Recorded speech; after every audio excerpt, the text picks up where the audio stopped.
Buenas tardes amigos y suscriptores, este día hablaremos de la historia de la Guerra de los Cristeros. Data de la fecha del 3 de agosto de 1926 y 21 de junio de 1929. Lugar: principalmente en el Bajío y occidente de México, lo que es el estado de Jalisco, Michoacán, Guanajuato, Colima, Zacatecas y Aguascalientes.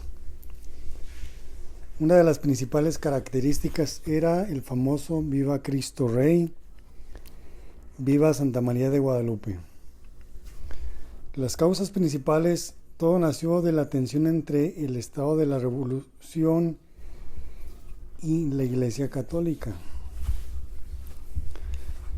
En ese tiempo, la Constitución de 1917, sus artículos 3, 5, 24 y 130 impusieron severas restricciones. Por ejemplo, la Iglesia perdió personalidad jurídica y sus bienes pasaron a la nación. La educación era obligatoriamente laica. Prohibición de las escuelas religiosas y órdenes monásticas. Culto solo permitido dentro de los templos, sin ceremonias en la calle. Los sacerdotes debían registrarse ante el gobierno y limitarse su número por estado. Se refería a que no querían que hubiera tantos sacerdotes en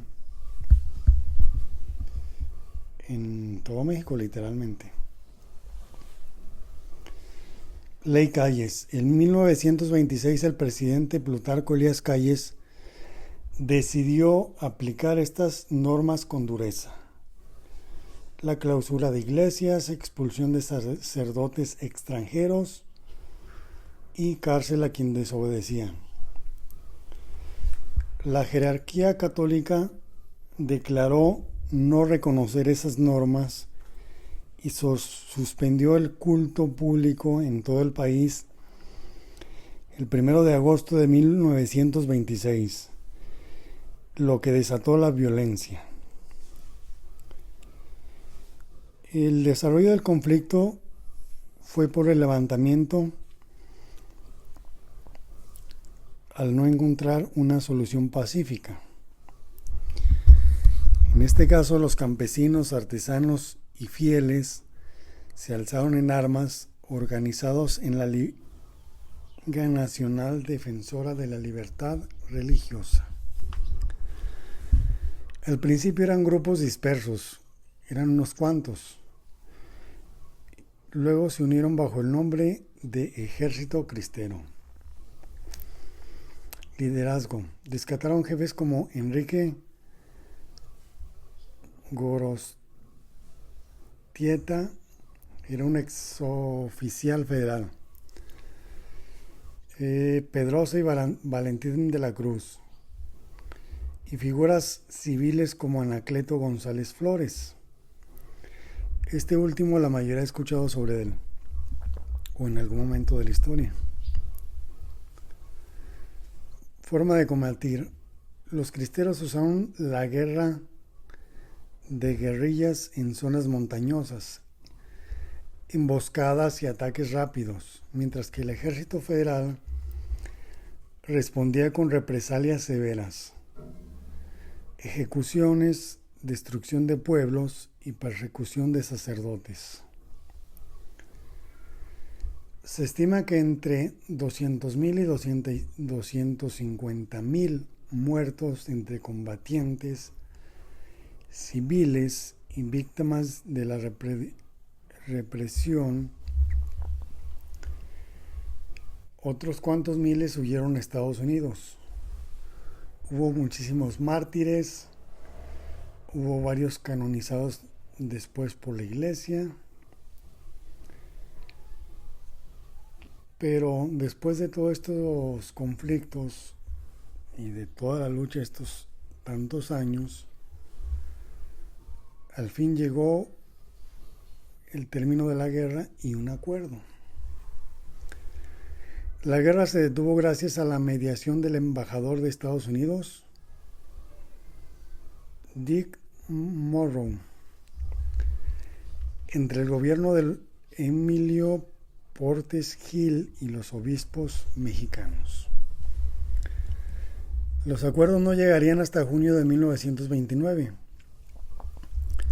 Se reanudó el culto público y se devolvieron los templos en casi todo el país, o al menos en los estados mencionados anteriormente. El gobierno aceptó que el registro de los sacerdotes respetara la designación de la iglesia sin limitar su número arbitrariamente. Amnistía general para los cristeros. Se les permitió volver a sus hogares sin ningún castigo. No hubo un tratado oficial entre el Estado y el Vaticano, solo compromisos prácticos que calmaron la lucha, aunque las tensiones siguieron por décadas. Estamos hablando de muchísimos años.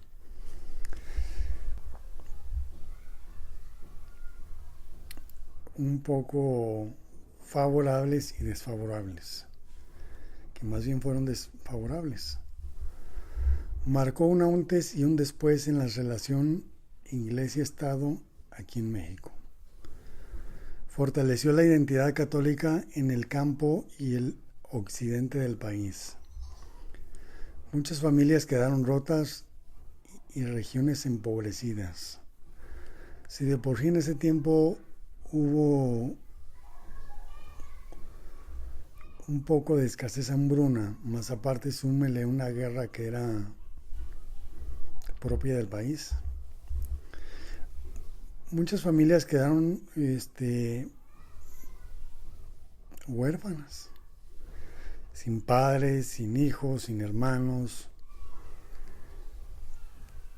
Las reformas religiosas se fueron moderando con el tiempo hasta reconocer la libertad de culto plenamente hasta el año de 1992.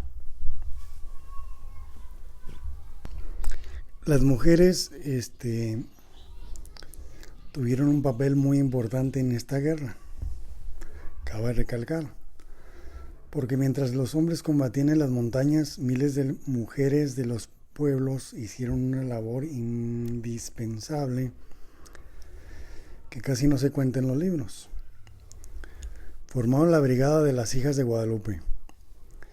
Ellas se encargaban de llevar comida, ropa, medicinas y mensajes secretos a los combatientes, escondiendo todo entre sus mantas o canastas para no ser descubiertas por el ejército federal. Muchas aprendieron a curar heridas, fabricar balas y hasta llevar noticias entre grupos separados, porque si las atrapaban sufrían prisión, golpes o incluso la muerte. Pero casi ninguna delató a los cristeros.